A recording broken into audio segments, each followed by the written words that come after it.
Hello hello tout le monde, on se retrouve dans une nouvelle vidéo. Aujourd'hui on va parler organisation et productivité. Ça me semble super important en ce début d'année pour bien débuter sur des bonnes bases.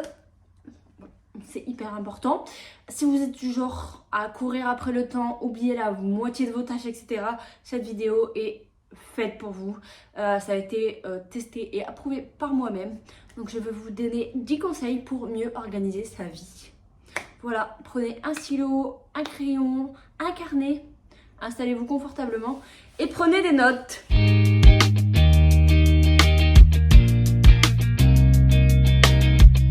Prioriser ses tâches, c'est super important, ça évite le stress et la procrastination. On va utiliser la règle des Big Three. C'est une règle, donc ça consiste à prioriser 3 tâches. Donc chaque matin ou la veille, vous prenez un peu de temps pour écrire les 3 tâches principales de la journée et le reste, ça sera que du bonus. Il faut laisser bien sûr un peu de place aux imprévus, mais en soi, ça sera que du bonus. Donc vraiment 3 tâches importantes que vous devez faire dans la journée. Planifier son esprit, c'est le libérer. Vous pouvez utiliser donc un agenda papier ou un agenda digital qui vous permettra de noter tous vos rendez-vous, etc. et de vous organiser. Moi, personnellement, je suis amoureuse des agendas papier. Moi, j'ai celui-là. Lui, il fait plus de 12 mois, je crois. Et je note vraiment tout. Mais même les trucs genre anodins, genre aller au marché, faire les courses et tout. Je note tout, les anniversaires et tout. Je suis vachement organisée. J'utilise un peu aussi Google Agenda, mais un peu moins.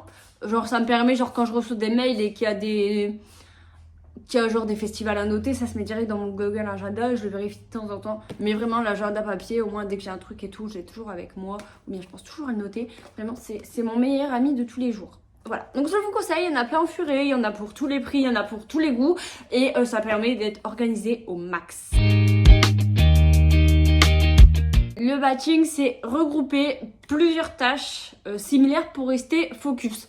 Par exemple, vous pouvez regrouper les tâches administratives, les tâches ménagères, tout ça vous pouvez le regrouper. Par exemple, moi je travaille de chez moi, je suis créatrice de contenu, donc forcément, genre le matin, je regroupe un peu tout ce qui est tâches ménagères et courses. Au moins, je n'ai pas des tâches ménagères un petit peu vers l'après-midi. Genre vraiment je me focus que sur ça le matin.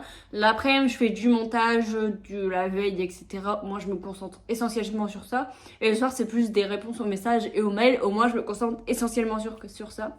Ça évite le stress et ça permet une concentration maximale sur ce qu'on est en train de faire. Éviter de se disperser en disant ah merde j'ai pas fait cette lessive là alors qu'on est en train de faire de la veille quoi. Au moins on a vraiment tout en tête et on sait exactement comment se déroule la journée. Si une tâche dure moins de 2 minutes, faites-la immédiatement. Ça évitera de la reporter 100 fois. Donc genre si vous avez à sortir les poubelles ou arroser les plantes, en fait si c'est une tâche qui dure moins de 2 minutes ou 2 minutes, genre faites-la de suite. Au moins vous n'aurez pas de choses superflues dans votre tête et vous aurez une concentration pour autre chose qui est un peu moins superflue. Genre passer devant un objet que vous devez ranger, au lieu de passer 15 fois devant et dire ouais je dois le ranger, vous direz plus ouais je dois le ranger, vous le faites de suite, c'est fait, basta. Voilà, c'est super simple. Un espace encombré, c'est un esprit encombré. Sur cette partie, c'est toi qui vois en fait comment tu veux procéder à ça. Si tu veux que ce soit une fois par jour, par semaine, par mois, tu vois. Moi perso, je le fais une fois par mois où je désencombre tous mes placards, que ce soit dans la chambre, dans la salle de bain, dans la cuisine, partout, mon bureau. Je fais un grand rangement et un grand tri. Je fais tous les mois parce qu'il y a des choses, on se dit ouais, peut-être plus tard et tout. En fait, on l'utilise absolument pas. Quand tu vois, tu l'as pas utilisé un mois. Tu le vires le mois prochain. On jette pas forcément. Moi, je fais des trucs qui sont à jeter parce qu'ils sont inutilisables et des trucs à donner. Environ une fois par mois, on va à Emmaüs ou à la ressourcerie où on donne des vêtements, etc. Je mets des choses sur Vinted. Enfin, il y a plein de trucs que tu peux faire, mais il faut t'encombrer, surtout en travaillant de chez soi. Moi, je travaille de chez moi, donc j'ai besoin d'avoir un appart sain si vraiment je veux me concentrer au maximum et pas être toujours dispersée par autre chose. Donc vraiment, c'est important de vider, même si tu vides un truc, c'est déjà un truc de fait. Et tu vas voir, c'est déjà bien. Planifier ce repas, c'est gagner un temps fou et éviter les prises de tête. Moi perso, je fais pas de planning fixe par repas, jour par jour, etc. J'ai un truc sur mon frigo où c'est écrit à peu près ce que je veux manger dans la semaine. Au moins, je fais mes courses en fonction. Et ça laisse de la place aux imprévus, si jamais il y a quelqu'un qui se rajoute en plus et tout. Donc au moins, je fais mes repas en fonction du nombre de personnes qui mangent ici, en fonction de mes envies, etc. J'ai pas vraiment de planning à respecter. J'essaye d'avoir des choses en plus au cas où je serai plus là ou moins à la fin. Voilà.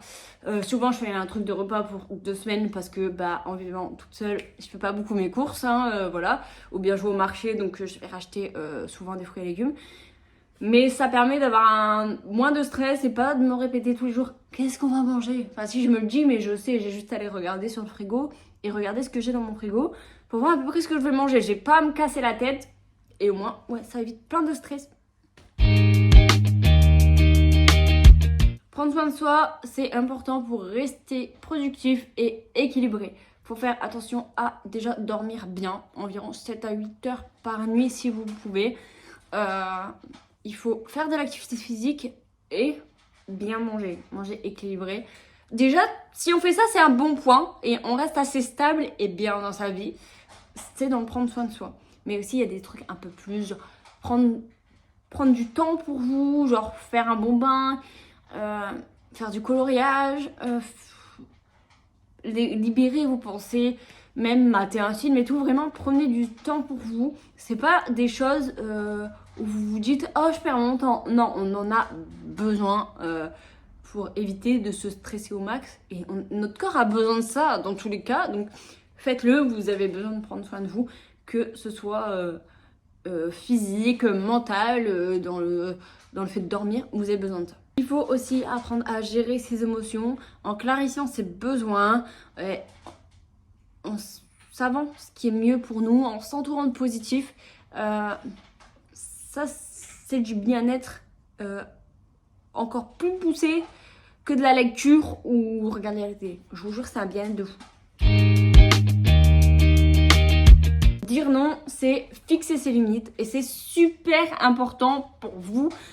Faut savoir dire non dans tous les cas. Je sais, c'est compliqué, on n'a pas toujours envie de passer pour la rabat-joie et tout, mais votre cerveau en a besoin. Dire non, c'est aussi revoir ses priorités. Si vous avez un truc à faire et que quelqu'un vous demande d'autre chose, vous avez votre truc à faire. Donc faut dire non. Et ça veut pas dire que vous dites non pour toujours. Ça veut dire que vous pouvez dire oui à un autre moment ou bien proposer à décaler cette chose à faire. C'est vos limites. Et vous avez besoin de vos limites, vous avez besoin de respecter vos besoins, c'est ce qu'on parlait juste avant. Et ça ne vous empêche pas de dire oui à un autre moment. Tout simplement. Personnellement, moi, je m'aide d'une to-do list pour revoir mes objectifs pour mes plus gros et mes plus petits. Donc vos objectifs du mois, ça va être les plus gros objectifs. Moi, par exemple, l'objectif du mois de décembre, c'était faire les travaux dans mon appart, donc toutes les peintures. Donc ça, quand on s'est couché, on est bien, on est tranquille parce que c'est un truc qui reste longtemps sur la to-do list en fait. Et vous allez analyser le mois qui vient de passer. Vous allez voir ce que vous avez accompli et ce qui a plutôt bien fonctionné.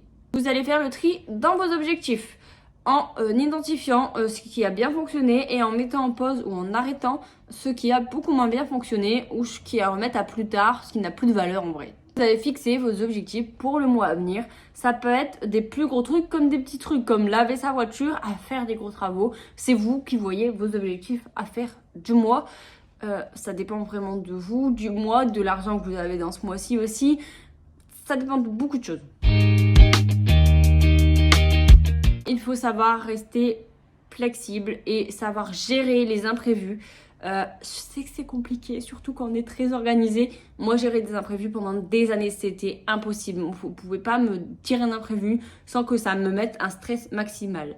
Et quand on apprend à les gérer, ça fait du bien. Ça vous permet de revoir un peu vos priorités et de préparer des plans B et de laisser des trous aussi dans votre agenda pour dire il se peut qu'il y ait un peu d'imprévu. On peut pas avoir un truc de 10 à 11, de 11 à midi, c'est pas possible. C'est pas possible. À un moment donné, il faut laisser une petite place, un petit temps où il peut se passer n'importe quoi en fait. Et voilà mes 10 conseils pour une vie mieux organisée. J'espère que cette vidéo vous a plu. Et dites-moi en commentaire les premiers conseils que vous allez mettre dans votre vie et organiser dans votre vie.